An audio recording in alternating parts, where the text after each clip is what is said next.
Hello អ្នកនាងមកជួយស្វាគមន៍មកកាន់វីដេអូ3ថ្ងៃនេះមកដែរយើងដល់គេហៅថាអូតប៉ោកអីអញ្ចឹងវីដេអូមុននៅបាកានវីដេអូទី2គឺនៅតប៉ោហើយឥឡូវនេះយើងបានមកដល់កន្លែងស្តង់បងប្អូនដែលគាត់បានរៀបចំធ្វើការស្តង់លក់អីវ៉ាន់លក់សម្រាប់ថ្ងៃសង្ក្រាន្តឆ្នាំថ្មីហើយលើថាសង្ក្រាន្តនៅតប៉ោនេះមានការធ្វើ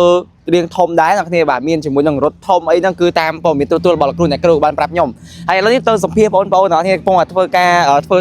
ការធ្វើតូបលក់អីណាតោះទៅដឹងអ្នកគ្នានេះសិតតែរៀនធ្វើ business ហើយនេះអូខេអ្នកគ្នាឥឡូវយើងបានធ្វើការកិច្ចសម្ភារអូនណាទីម៉ានដែរខ្ញុំហាក់ទី 12C បងហើយស្តង់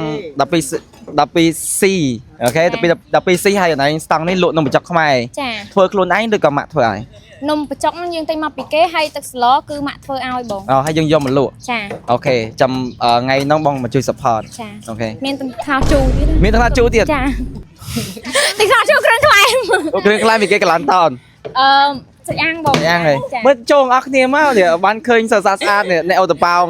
ទទួលយកបានជាទូទៅជាធម្មតាគេហៅខ្ញុំ MCC រហូតដែរ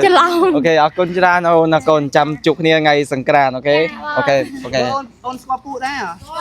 អូនសិតតែស្មោះទាំងអស់ហ្នឹងចាសួរមកទៀតអូនឯងចូលធីមសាមកឬធីមស្មោះធីមស្មោះធីមស្មោះបងធីមស្មោះនេះយកតាមម្នាក់ MC ត្រាវនេះបានបាសាវ៉ាដល់នៃពេកកាជីស្អីគេដាក់ឈ្មោះបងសាវ៉ាតែប៉ាត់បងជិមមិនជិមនៅដាសាវ៉ាអីទេបងគាត់ប្រាប់ប៉ុណ្ណឹងបងមិនជិមនៅដាសាវ៉ាខ្លាំងអីទេជាទូទៅបងសាវ៉ាខ្លាំងកន្លែងសាវ៉ាណាមានតែសាវ៉ាហើយជាទូទៅបងគាត់គេហៅថា